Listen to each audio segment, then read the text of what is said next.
Baik, langsung aja Pak. Ya, ya. Jadi untuk pertanyaan pertama, apa tujuan utama hidup manusia gitu menurut agama Muslim itu? Kalau menurut Muslim, tujuan hidup kita itu adalah untuk ibadah. Jadi apapun yang kita lakukan itu harus bernilai ibadah. Bahkan menyingkirkan duri di jalan itu nilainya ibadah.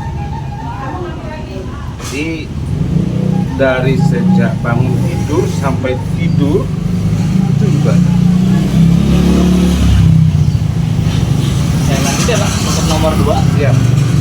Dalam perspektif Muslim, bagaimana kita dapat memahami gitu tujuan utama manusia dapat diciptakan gitu, serta alam semesta? Manusia itu diciptakan untuk mengelola alam semesta ini untuk manfaat buat semua makhluk hidup yang ada di muka bumi. Tanpa terkecuali, semua manusia, semua makhluk hidup yang lain, hewan, tumbuh-tumbuhan, itu harus dimanfaatkan semaksimal mungkin untuk kesejahteraan bersama. Boleh saya lanjut? Untuk nomor 3, bagaimana gitu? Bagaimana penjelasan konsep mengenai awal adanya dosa manusia gitu? Awal adanya dosa manusia. Kalau menurut kitab suci Al-Quran, awal dosa manusia itu adalah ketika terjadi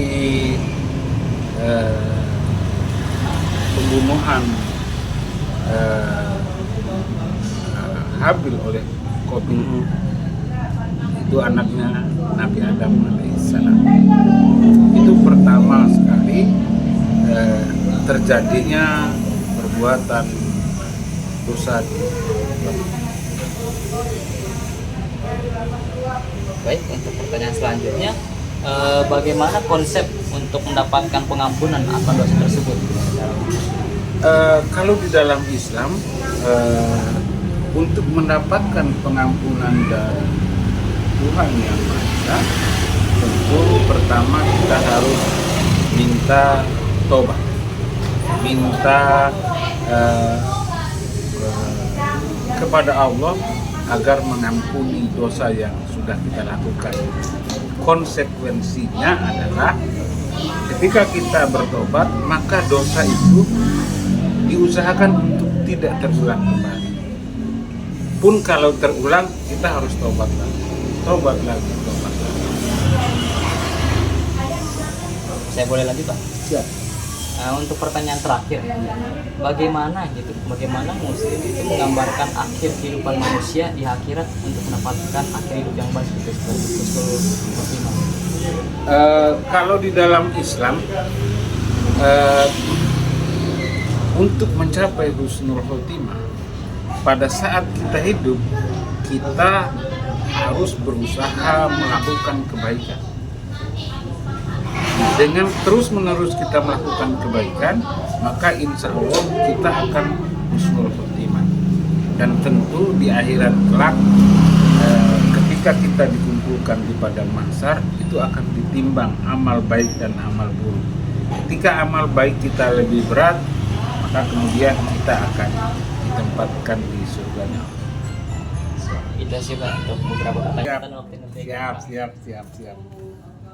Menanggapi hasil wawancara tadi, dari perspektif Kristen, saya memahami bahwa dosa berawal dari kejatuhan manusia pertama yaitu Adam, bukan dari pembunuhan, melainkan dari Adam karena memakan buah pengetahuan yang baik dan yang jahat di Taman Eden, sehingga merusak citra manusia yang serupa dan sengaja dengan Tuhan pada awalnya.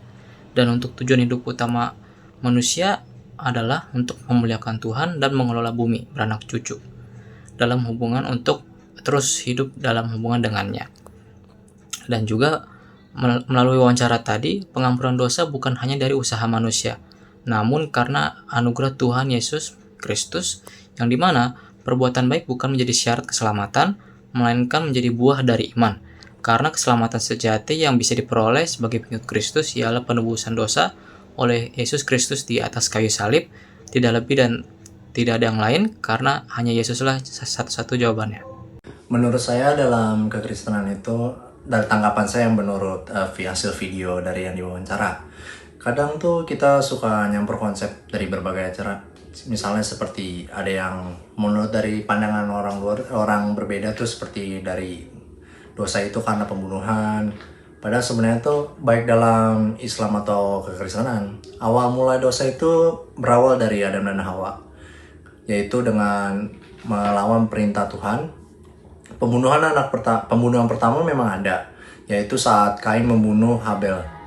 Tapi itu terjadi setelah dosa masuk di dunia, setelah Adam dan Hawa sudah melakukan berdosa. Kemudian kalau menurut saya, menurut soal tujuan hidup, sebenarnya ada kesamaan. Manusia itu hidup untuk berhubungan dengan Tuhan dan mengelola bumi dengan tanggung jawab untuk pengampunan dosa. Di Islam ditekankan lewat taubat kembali kepada Allah dengan sungguh-sungguh. Sedangkan dalam Kristenan, pengampunan dipercaya melalui karya Yesus Kristus dengan kita memohon pengampunan kepada Yesus Kristus. Jadi menurut saya konteksnya itu supaya kita tuh nggak mencampur adukan ajaran yang sebenarnya diajarin. Jadi ini kita walaupun sebagai Kristen juga kita harus menghargai pandangan ajaran agama lain, dan ini juga saya jadi bisa mengetahui pandangan perbedaan antara menurut Islam dan menurut kekristenan. Setelah mendengar dan mendapatkan hasil wawancara, kami akan menanggapi hasil wawancara dengan dua narasumber, itu dari agama Muslim dan Buddha. Dari Islam dijelaskan bahwa dosa berawal dari pembunuhan, tujuan hidup mereka untuk mengolah bumi dan beribadah kepada Allah. Pengampunan melalui taubat dan kebaikan dilakukan untuk mencapai Husul Khotimah. Namun dari Vihara dijelaskan bahwa penderitaan berasal dari keinginan manusia, tujuan hidup adalah mencapai pencerahan dan keselamatan diperoleh melalui usaha diri serta perbuatan baik. Namun itu semua berbeda dengan adanya dari perspektif Kristen. Sebagai pengikut Kristen sejati, dosa berawal dari kejatuhan manusia pertama yaitu Adam. Tujuan hidup kita adalah untuk memuliakan Tuhan dan hidup dalam hubungan dengannya. Keselamatan adalah anugerah Tuhan melalui Yesus Kristus dan tidak ada jalan lainnya. Dan perbuatan baik adalah buah dari iman. Jadi, memang terdapat perbedaan mendasar dalam memahami dosa, tujuan hidup, dan keselamatan. Namun, itu semua boleh kita maklumkan karena boleh memaklumkan perbedaan, namun tidak dengan penyimpangan. Salam toleransi agama yang sehat, burung pipit, burung cendrawasih. Sekian, terima kasih.